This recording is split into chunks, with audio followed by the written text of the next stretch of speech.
እስካሁንም የትዕግስቴ የቆየው ልጄን እስከማሳከም ድረስ ነበር እና ደግሞ ያንቺ ሰይጣናዊ ማንነት እስከሚጋለጥ ድረስ ነበር። ገባሽ? ቤት ራሱ መጥቶ ተታብሶ ምናምን ሽጉጥ ማርከን ነው ያባረርነው። አሁን ራሱ ላንተ እየነገርኩ ነው። ግን ሽጉጥም የሱ ነበር ማለት ነው። እንዴ ስማ ሞገስ ቢላኔ በብላት እንዳታስደነግጣት ካቻልክ እንዳያወቀው ነው።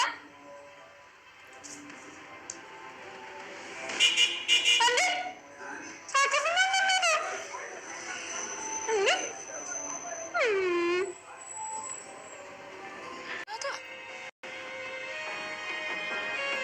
የሷ ስልክ አይሰራም፣ የሱም ስልክ አይሰራም። እኔ ሞገስ በቃ በላት ማለት ነው። እንደዛ ትበይ እንዳት ሄሎ ብሩኬ ሉላ እናንተ ጋር አለች?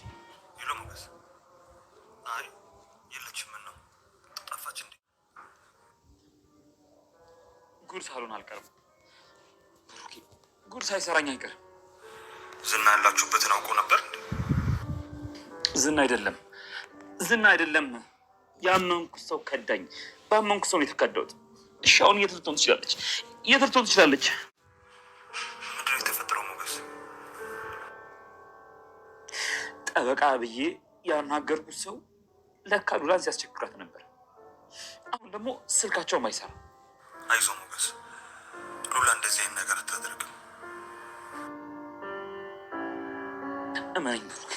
እመነኝ፣ ለእኔ ብላ ከሆነ ታደርገዋለች። ብሩክ ካስቸግራቱ እኮ ቆይቷል። እኔ ነኝ መረዳት እኮ አቃተኝ። ማህሌት እንግዲህ ከገሙ አይቀርብስ በስ ዛሬ ከገደልክም ግደለኝ እንጂ እዚሁ ሙቼ እሄዳለሁ አስከሬኔ ይወጣል ባለችው መሰረት ብሩክ እንግዲህ ከብዙ ትዕግስት ከብዙ እንትን በኋላ ዛሬ አውጥቶ ሽጉጡን ደቅኖባታል። በእርግጠኝነት እንደሚተኩሰው ደግሞ አንጠራጠርም። ያው እንግዲህ እሷ ስትመታ ደግሞ ሌላ ሪስክ ሊመጣ ይችላል። ብሩክ ሊታሰር ይችላል። ሌሎችም ነገሮች ይፈጠራሉ ብለን እናስባለን። እንግዲህ ዝና የሚፈልገው ይሄን ነበረ፣ ከዛ ቤት እንዳትወጪ። ሲቀጥልም ደግሞ ከኤፍራታ ጋር እንኳን እንዳታርፍ ኤፍራታን እንዳታስገቢ፣ እሷን ካስገባሽ እኔ መጥቼ ባለሽበት እገልሻለሁ ብሎ በማስፈራራት ማለትንም ደግሞ ምናልባት እንኳን አላስገባሽም ቢልሽ እዛው ግግም በይ፣ ቅርታሽን እስካልተቀበለሽ ድረስ እንዳትመለሺ፣ ገብተሽም ደግሞ ቤት ውስጥ ስራ መሰሪው ይቅርታ ብለሽ ትዳርሽ ልኖሪ ሳይሆን ለኔና ለኔ ብቻ ነው የምትሰሩ የምናባሽ ህይወት ነው ብሎ እንግዲህ ክኖ የላካት ማለት እንግዲህ ሂዳው ግግም ብላ ከአንድ ቀን ወደ 2 ቀን አድራለች ማለት ነው። እዛም እንግዲህ የሚገርመው ነገር መድብል ራሱ ቢላትኝ ግደልኝ አስከሬኔ ይወጣል በማለት እንግዲህ ብሩክ ጋብዞ መድብልን መልሶት ነበረ። አሁንም እንግዲህ ብሩክ እስኪ ይሄን ያክል ቀን አይደለ ትግስቴና ይሽው አይደለ፣ ስለዚህ ካሁን በኋላ አሁን በመጣ ግርሽ ከነ ነፍስሽ ትወጫለሽ ወይስ አስከሬንሽ እንዲወጣ ትፈቅጃለሽ ነበር ያላት ማለት ነው። እንግዲህ እሱ አይነካኝም ብላ አይ እኔማ አልወጣም ከፈለክ ግደለኝ ነበር ያለችው ማለት ነው። ግን እሱ ሽጉጡ ከትጥቁ መዘዝ ሲያደርግ ደግሞ ደንግጣ እያለች ነው የምትገኘው፣ እያለከለከች ነው። በእርግጠኝነት ብሩክ ንዴትም አለ። በፊቶቹ ወደ ኋላ በቃ ብዙ ነገሮች የሚታወሱ እነዛ ነገሮች ስላሉ በእርግጠኝነት እንደሚተኩሰው ምንም ጥርጥር የለውም። ምክንያቱም ብዙ ታግሶ ብዙ ነገሮችን ችሎ አሳልፏት እንዛ አድርሷታል። በመጨረሻ እንግዲህ ነገሮች ሁሉ አንዳንድ ትግስት ከሚገባው በላይ ኦቨር ሲሆን ያው ከባድ ነውና እንግዲህ በዛ መሰረት ብሩክ ሽጉጡን ሳብ አድርጎ እንግዲህ አቀባብሎ ወደ ማለት እየተኮሰ ነው። አሁን እዚህ ጋር ምናልባት መድብልና ቅድስት ይደርሳሉ ብዬ ተስፋ አደርጋለሁኝ። ገላጋይ ይመጣል። የሚያስጠላው ነገር እኮ ገላጋይ ነው። ማለት ደግሞ ገላጋይ ካየች እንደ ህፃን ልጅ ተቦንተን ትላለች፣ ትቀብጣለች። እና ያው እዚህ ጋር እንግዲህ ብሩክ እንዳይተኩሰው እንፈራለን። እንግዲህ እወጣልሃለሁ የዛሬን ብላ እንደዚህ ባለችው አፏ እንግዲህ የዛሬን አይለመደኝም ልውጣ ነፍሴን ፈልጋታለሁ ብላ ከወጣች ኦኬ። ግን እዚህ ጋር መልሳ አላላጣለሁኝ ይጋጋጣለሁኝ ካለች በጣም ከባድ ነው የሚሆነው ቤተሰቦቻችን። እና እንግዲህ በጣም በሚገርም ሁኔታ ብሩክ የታገሰውን የዝን ያክል ትግስቱን ታግሶ በመጨረሻ እንግዲህ የሚገርመው እኮ ራሱ ገላጋይ ሆኗል። ምክንያቱም መድብል ሊመታት ገላታለሁ ብሎ ሲያንቃት አይ ብሎ ከልክሏታል ማለት ነው። እንግዲህ ያው እንዳያችሁት ቅድስትና መድብል አንድ ላይ ሆነው ምን አስባችሁ ነው ሴትዮዋ እኮ አልወጣም ማለች፣ እኔ እኮ እንቅልፍ እያያዘኝ አይደለም ምን ታስቦ ነው እያለች ነበርና ቅድስት መድብል እንግዲህ እንዴ አንቺ ነሽ በገዛ ቤትሽ ገብታ ቁጭ ስትል አርባ ገርፈሽ እንደማስወጣት ዝም አልሻት። ስለዚህ መቼስ ምን እንበል ይዘሻት ገተተሻት ታወጭሙ እያላት ነበርና እንዴ መድብል እየቀለድክ ነው እንዴ? እኔ እኮ ሰላሜን አጥቻለሁ እንቅልፍ እየተኛሁ አይደለም ሲለኝ ማንተኛ እኛስ መሽተኛን ቁጭ እንዳለ እሷ ነች ሁላችንንም እንቅልፍ ሰብስባ ይኸው የምትተኛው። ስለዚህ እኛማ ምን እናድርግ እያለ ነበር እንግዲህ መድብል ታንጀቱ አይደለም በነገራችን ላይ ያው ሙድ እየያዘ ነበረ እንግዲህ ያንን ብሩክ ያንን ነገር ታግሶ በመጨረሻ እንግዲህ ሽጉጡን አቀባብሎ ወጥቷል። ቤተሰቦቻችን ከመውጣትም እንግዲህ ሊተኩስባት ይመስላል። ግን እርግጠኛ ነኝ የሆነ ሰንበዲ መጥቶ እንደሚያተርፋት ነው። በእርግጠኝነት እንደዛ ነው ስሜት እኔ የሚሰማኝ። እናንተስ ቤተሰቦች ምን ሀሳብ አላችሁ? ሀሳብ አስተያየታችሁን በኮሜንት አስቀምጡልን። ሌላው እንግዲህ የሞገስ ነገር በጣም እንደዳከረ አይታችሁት ነበር። አሁንም እንግዲህ በጣም በሚያስጠላ ሁኔታ ሰውዬው ይዟት ሆቴል ገብቷል።